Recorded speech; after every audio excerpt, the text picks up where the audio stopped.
Hello et bienvenue dans une nouvelle vidéo où on va parler cheveux. Quels sont mes conseils, ce que j'applique au quotidien, ce que mes coiffeurs m'ont appris pour garder une chevelure en pleine santé. Premièrement, essayez de connaître votre type de cheveux.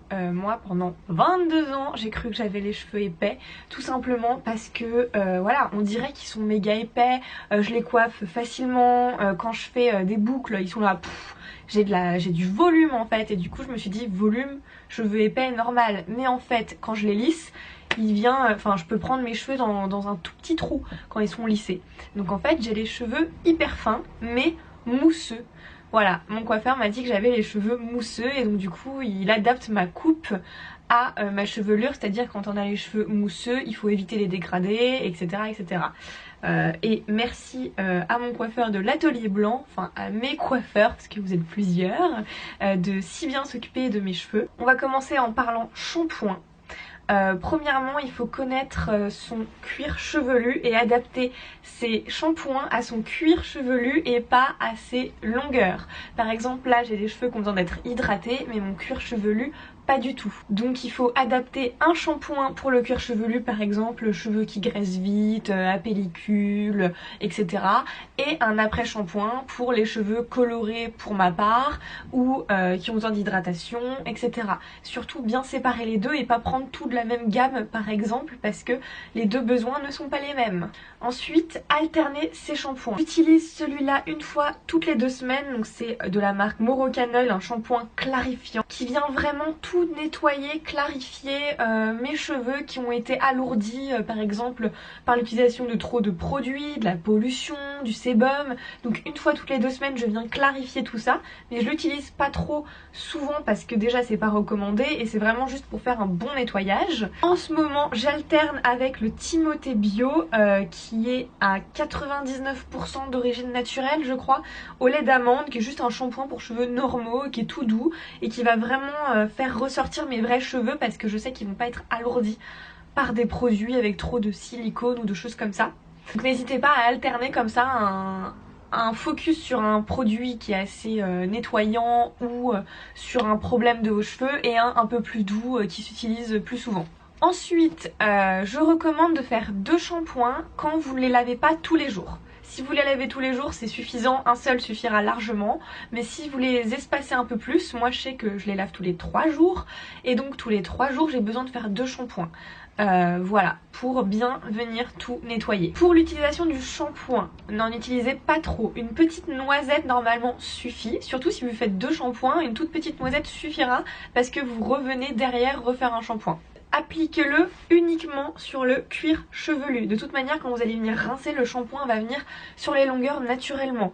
Ne lavez pas vos longueurs, ne les frottez pas, ne les lavez pas. Vraiment, le shampoing c'est que sur le cuir chevelu. Un autre point très important, et c'est une des erreurs que font la plupart des gens, et mon coiffeur quand je lui ai demandé quelle est l'erreur que tout le monde faisait pour ses cheveux, c'est ne pas assez bien se rincer les cheveux. Et moi-même ça m'est déjà arrivé, surtout quand j'utilisais des nouveaux produits où je savais pas combien de temps fallait les rincer, je les rinçais pas assez bien et après ils sont poisseux, on le sent qu'ils sont pas légers et c'est pour ça qu'ils ne se mettent pas bien en forme ou alors qu'ils ne restent pas longtemps propre.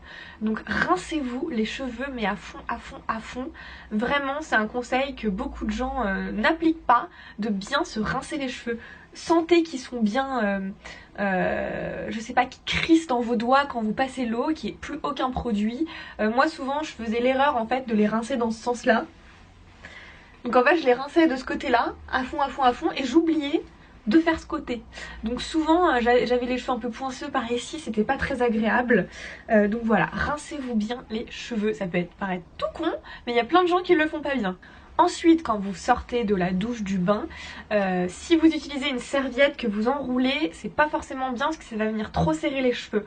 Donc venez mettre une serviette, si vous la mettez, la serrez pas trop en fait, faites très légèrement, surtout ne pas frotter sa serviette pour se sécher ses cheveux, alors ça jamais de la vie, faut juste venir comme ça, essorer ses cheveux comme ça doucement, et après les laisser un peu sécher à l'air libre avant d'utiliser un sèche-cheveux si vous utilisez un sèche-cheveux. Pour que le sèche-cheveux agisse bien, il faut pas que le cheveu soit trop mouillé, donc venez bien avec une serviette le sécher avant. On a l'habitude, donc voilà, ça c'est mon sèche-cheveux de chez Dyson, on a l'habitude de sécher ses cheveux un peu n'importe comment, de faire n'importe quoi, c'est pas bien du tout, du tout, du tout.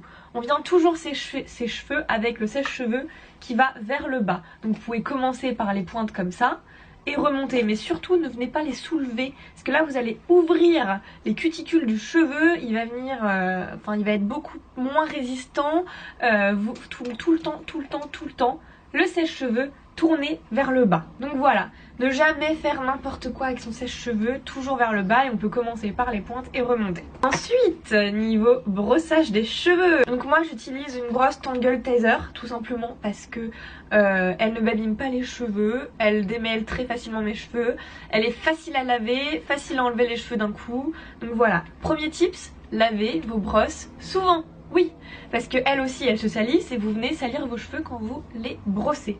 Pour brosser ses cheveux, il faut tout le temps partir du bas en haut et jamais venir direct de là à là. Là vous allez niquer vos cheveux, pardon pour le mot.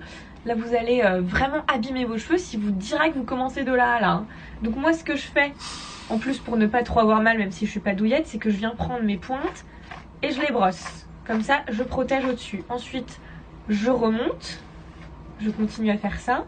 Là j'ai bien tout démêlé, je peux venir passer ma brosse tranquillement depuis le haut parce que j'ai déjà tout démêlé, donc ça se passe super facilement. Donc toujours commencer par les pointes et remonter, remonter, remonter.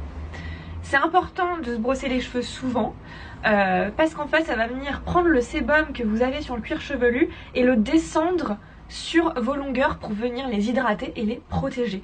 Donc tout simplement tout le temps se brosser les cheveux. Vous voyez moi j'ai des belles boucles, là ça les casse un peu, donc je le fais plutôt le soir et pas le matin quand je veux sortir. Mais une fois par jour venir tout simplement venir prendre le sébum qu'on a sur les racines pour les mettre sur les longueurs. Ensuite moi un petit tips que j'applique, c'est que je fais soit des bains d'huile la nuit, soit des masques. Donc soit je viens prendre une huile soit de coiffeur ou une huile de coco ou une huile alimentaire. Sachez qu'on m'a donné un petit tips la semaine dernière. C'est pas une coiffeuse qui me l'a donné, c'est quelqu'un qui est dans la food qui m'a dit que les huiles qui se trouvent dans la food en format comme ça coûtent le même prix que les huiles pour les cheveux en format comme ça dans les supermarchés bio. Et en plus l'huile alimentaire donc d'avocat, de ricin, etc. Est plus pure que l'huile pour les cheveux étant donné qu'on la mange. Donc elle a été plus purifiée. Donc si jamais vous voulez acheter des huiles pas trop chères, allez voir du côté alimentaire. Mais c'est pas un coiffeur qui me l'a dit, donc si vous êtes coiffeur ou pro cheveux, n'hésitez pas aussi à le dire en commentaire si c'est bien ou pas. Mais c'était un tips qu'on m'a donné et apparemment ça marche bien. Moi en ce moment je mets pas d'huile mais je mets plus un masque de nuit capillaire, donc ça c'est la marque René Ferterer, d'ailleurs je l'ai bientôt fini.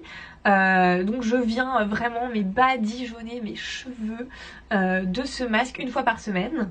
Mais je pense qu'on peut aussi le faire avec n'importe quel masque, venir le faire poser une nuit entière, parce que je trouve que les masques sont beaucoup plus actifs quand on les fait poser une nuit entière en chignon avec une charlotte que juste 15 minutes sous la douche. Enfin, j'ai l'impression que si 15 minutes sous la douche ça marche pas vraiment, alors que sur cheveux secs une nuit entière ça marche bien bien bien. Autre tips que je fais matin et soir, et ça c'est l'atelier blanc Frédéric Ménétrier qui me l'a donné, j'applique mes sérums, mes crèmes pour le visage la nuit ou le soir. J'en ai tout le temps encore un peu sur les mains, donc là je vous montre. Donc là c'est un sérum hydratation de chez Vichy.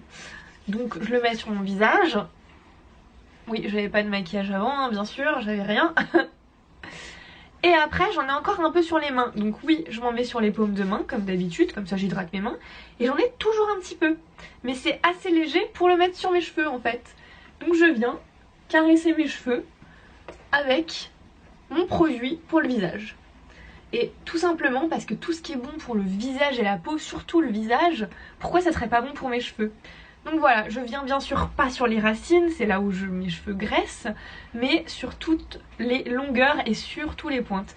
Et là voilà, j'ai appliqué le reste de mon sérum, sachant qu'en plus après je mets une crème, donc je refais pareil, hop sur le visage, sur mes mains j'hydrate mes mains et le reste sur mes cheveux. matin et soir, comme ça ils sont tout le temps hydratés. Et pour moi c'est un conseil qui marche super bien. C'est Frédéric qui me l'a dit, donc il s'y connaît très bien en cheveux, donc je vous conseille de l'appliquer également. Et mon dernier petit conseil, quand vous dormez, attachez-vous les cheveux. C'est la pire chose au monde de dormir les cheveux détachés, venir les frotter vraiment toute la nuit. Ils vont se frotter entre eux si vous les attachez pas. Ne faites pas une queue de cheval parce que pareil vous allez avoir un bout qui va venir frotter. Faites soit un chignon soit une tresse. Par exemple là ce matin je ne me suis pas coiffée. J'ai fait un chignon sur mes boucles d'hier, je l'ai bien serré et ce matin je l'ai détaché et j'ai laissé mes cheveux venir se mettre en place. Après c'est peut-être ma nature de cheveux aussi. Au début ils n'étaient pas forcément beaux mais vraiment ils sont venus se mettre en place tout seuls. Et avec ma technique aussi de quand je mets ma crème, je la mets là, bah, les boucles viennent toutes seules se redéfinir. Et voilà. Avec un chignon cette nuit mes cheveux sont quand même comme ça. Donc voilà, n'hésitez pas, une tresse, 2 tresses ou un chignon. Mais vraiment, venez protéger vos cheveux pendant la nuit. Tous les soirs, ça doit être réflexe d'attacher vos cheveux pour dormir. Voilà, c'était mes petits conseils pour avoir des beaux cheveux. Je vous ferai une prochaine vidéo sur comment éduquer ses cheveux mousseux et qu'est-ce qu'un cheveu mousseux. En attendant, n'hésitez pas à m'écrire vos conseils en commentaire, comme ça je regarderai. Ça se trouve, il y en a plein que je connais pas et qui peuvent être aussi bien à appliquer. N'hésitez pas aussi à m'écrire les produits que vous utilisez, notamment des produits assez clean parce que j'en cherche toujours pour améliorer ma consommation. Donc voilà. Et merci d'être toujours aussi nombreux à regarder mes vidéos ou écouter mes podcasts, ça me fait trop plaisir. N'hésitez pas à partager cette vidéo, à la liker, à me suivre sur Instagram ou sur YouTube si c'est pas encore fait. Des bisous!